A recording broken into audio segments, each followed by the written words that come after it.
If you really want to know a city, you need to focus on the food and eat the way locals do. No fancy tasting menus. Today is all about the flavors, the real Mexico City. Markets, street food, late night eats, and some sweets in between. You guys love my New York City food tour so much, we're gonna do it all over again. This time in Mexico City. For the next 24 hours, we're gonna eat like the locals. So buen provecho. First stop is Condesa. This is one of Mexico City's trendiest and prettiest neighborhoods, filled with tree-lined streets and Art Deco architecture. It's where cafe culture is practically a lifestyle. But today we're here to hunt down the most legendary breakfast sandwich in the city. We're starting at a popular corner street stand where you're gonna get one of the best breakfasts, most traditional breakfasts in town, right there. This is La Esquina de Chilaquil. They serve one thing, a well-proportioned torta stuffed with fried chicken and saucy chilaquiles. It's messy, carb-loaded, and it's completely worth the wait. Locals start lining up before sunrise, and when they sell out, you're out of luck. They close shop for the day. So here it is. They're wrapping it up and taking it to work. So we're gonna head back to the Airbnb and dig in. I'm making a quick caffeine pit stop at Buna Cafe. Buna is the newest darling of the coffee scene here in Mexico City. They roast Mexican beans sourced directly from Mexican farmers across Chiapas, Veracruz, and Oaxaca, and they take pride in their experimental spirit and a commitment to sustainability.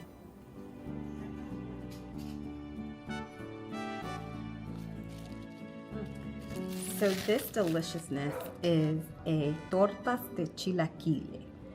It's crispy bread rolls stuffed with saucy chilaquiles, a traditional Mexican dish of fried corn tortillas simmered in salsa.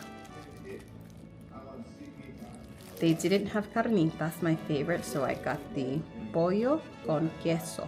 I heated it up more, got some burnt crunch, and it made all the difference. So this is delicious. I hate to do the comparison, but it's almost like a spicier chicken parm. And Buna Cafe, I guess this chain is taking over Mexico City, and in particular, all of the top chefs and luxurious restaurants are now carrying this brand. Breakfast is delicious. It's a hearty, savory, spicy. Breakfast is done. I'll see you at lunch. We're heading over to Centro. Centro Histórico is the heartbeat of Mexico City. Think ancient ruins and colonial cathedrals. It's loud, crowded, and a bit chaotic, where grand colonial buildings shade corner taco stands. You'll find everyday life buzzing with workers grabbing quick lunches, owners buying supplies, and families shopping for quinceañera attire. And here you'll find some of the best markets in all of Mexico City. Today we're going to Mercado San Juan. It is a market for the chefs of the country and foodies alike. They have tons of exotic meats like lion and crocodile, as well as different types of grasshoppers and cockroaches. Well, I will not be trying. But supposedly there's tons of European cured meats and cheeses as well. So people come here to get their foodie fix and get a lot of exotic produce, as well as some fresh fruits and veggies. Oh, so good. Hola. Smells muy delicioso. Pero it looks delicious. I asked a vendor here, and he told me I'm gonna have the best shrimp of my life. Let's do it. I don't know what to get at all. ¿Qué es el mejor? ¿El sobre del patrón o cazuela de marisco? Es que son totalmente diferentes. Sí, la zona de mariscos es caliente y es muy buena. Okay. Y la terra del patrón es la especialidad de la cazuela. Oh, especialidad.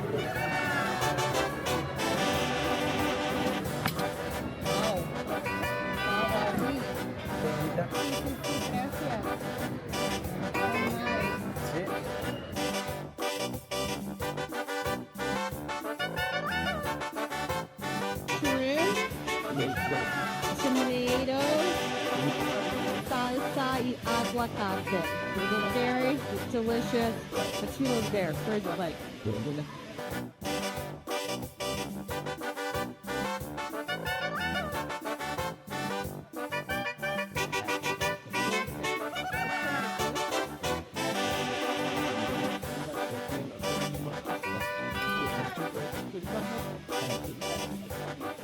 Everything about this meal is insane. The tuna. The tuna with the onions too. But the tuna, the way it's marinated, again, it doesn't say how, but I don't know, it's delicious.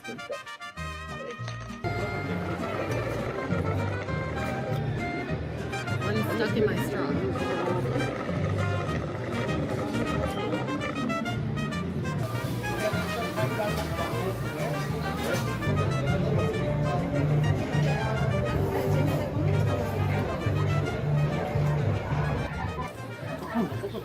Everything is so fun and so delicious.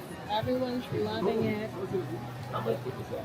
If you get a seat at El Saladito, sit at the corners and the sides. If you sit in front, you're going to get a face full of smoke and fish.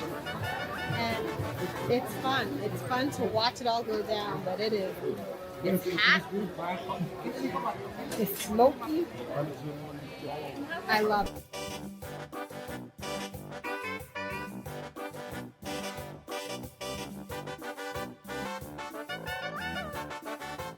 Centro es un animal diferente de Colonial Roma. Fresas.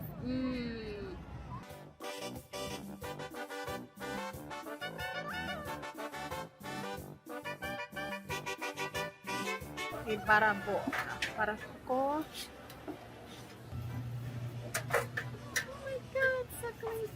For dessert, we're at El Cardenal. El Cardenal is a tradition for so many Mexican families.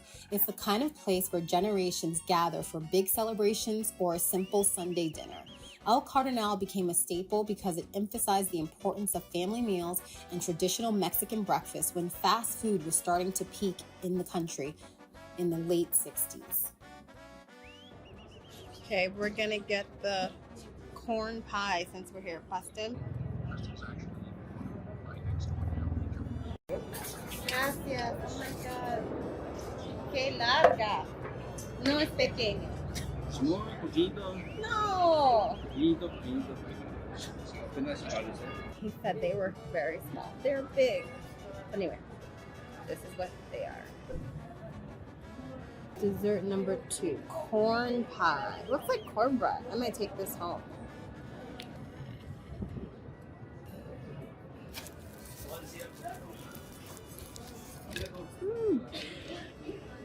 I'm gonna try. Oh my God, I'm so embarrassed, but this is incredible. When I used to go to camp, Mount Long Christian Herald Camp in the Poconos, when we used to make fresh ice cream, this is what it would taste like. This is ridiculous. Oh my God, this is heaven in your mouth. That means that corn pie is coming home instead.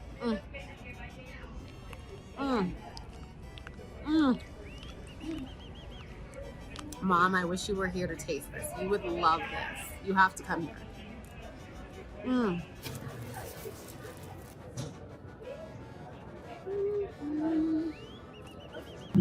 It tastes like there's a bit of amaretto in here as well.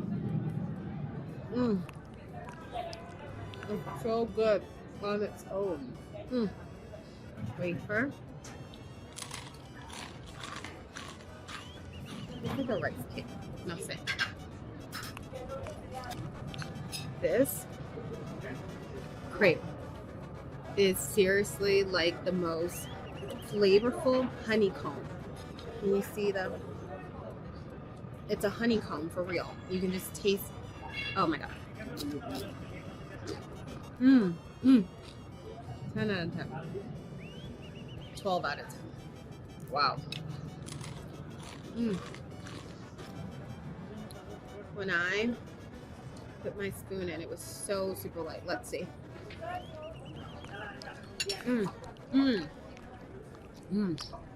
This is amazing. It's like cornbread as a dessert. A little cheesecake texture, the softest cornbread you've ever had. And at the bottom, there's like a layer of like gelatin corn, maybe. Delicious. Yeah.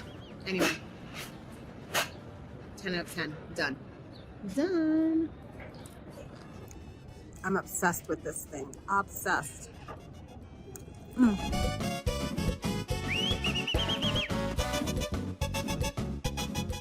We're gonna have a quick snack, even though I don't need to, but I don't think I'm gonna come back to this area. We're gonna have a quick snack because there is a famous stand that does like pig brain tacos, or the head of the pig, and I guess it's the most succulent thing. So we're gonna go there since I'm here.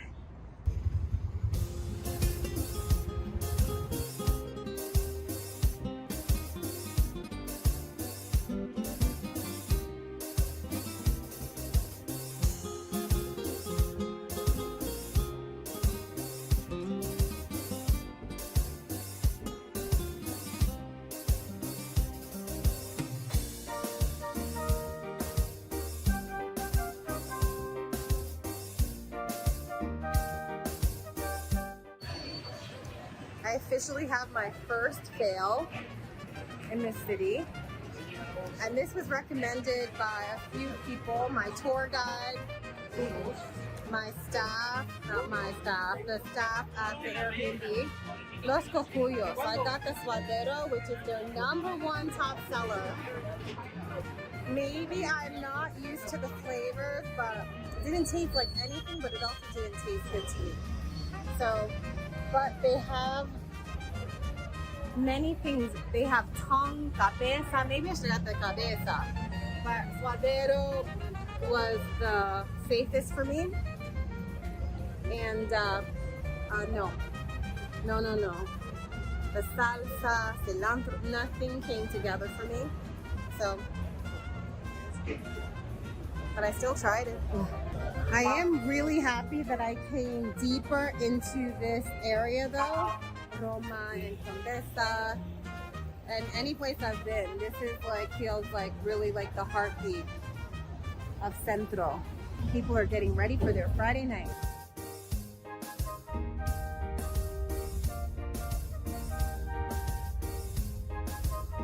Roma Norte's history goes back to the 20th century when affluent Mexican families were looking for somewhere to reside outside of the busy Centro Histórico. It's a gorgeous neighborhood where old mansions have turned into coffee shops, design stores, and tiny art galleries. By night, bars spill into the sidewalks, music fills the street, and there's this electric energy. It's one of my favorite neighborhoods in Mexico City. We are back. It is 8:30. And we are headed to dinner, our final stop in this Mexico City food tour. In Mexico, dinner is not just a meal. It's usually the time where families gather and have a feast, and they have many courses. It's social time. And as a solo traveler, I'm gonna do my best. If you have late night cravings, Casa de Toño is the go-to. It's open 24 hours, and their pozole, a hearty pork and hominy soup, is a cure for everything, including hangovers. Casa de Toño has become a local legend because it's cheap, fast, and delicious. No matter what time you show up, it's always packed. It's like dim sum, where you get a list from the menu and you put in your order.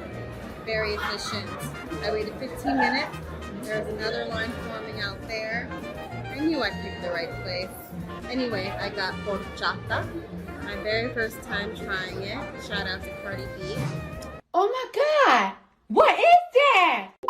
I got the bolzo, which is their traditional soup. And I got an enchilada verde since I had rojo this morning. Let's see what I can do. Team horchata. Gracias.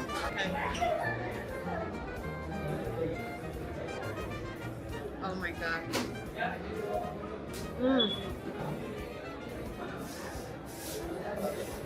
Horchata is up my alley since I'm addicted to Cinnabon creamer. I'm gonna have that at home. I had no idea. It is so light and delicious. So the pozole is here. It's hominy pork and a broth flavored with chili, garlic, and other spices. And I got the chicken flavor. Oh, it's very hearty. A lot of chicken, white beans maybe, hominy.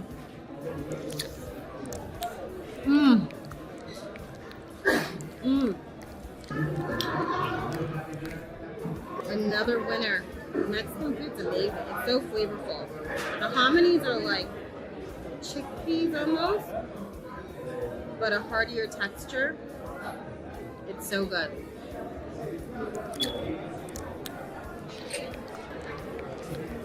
You're supposed to have with these tortillas, but I can't have anything extra. So we're gonna leave it.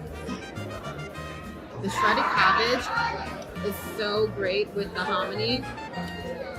It's like opposite textures, and it's a really nice crunch. And I like that this is flavorful but not too spicy, like no soreness in the throat.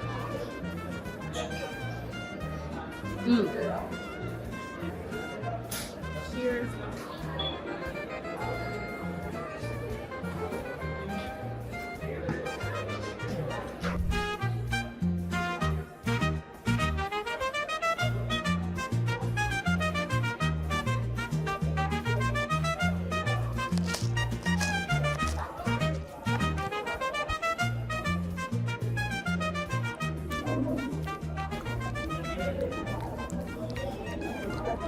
I have to figure out if this is a chain similar, if there's a similar chain in New York, but I think I made the right choice, especially for the pozole. I have to figure out how to pronounce it. And the horchata, muy bien. Just one thing, not my favorite, but that's okay. You can't win them all, and it could be me, but I haven't seen verde like that necessarily. I think it actually just doesn't suit my taste. So yes, very typical. Only locals. We did it. Only eating local foods recommended by locals. That place is not trying to leave even $1 on the table. That they have their staff running around like crazy. I've never seen like sprinting in a restaurant. I hope you enjoyed eating like a local, and I hope you learned about some new dishes and about parts of Mexico City. I'll see you guys in the next video. Hasta luego.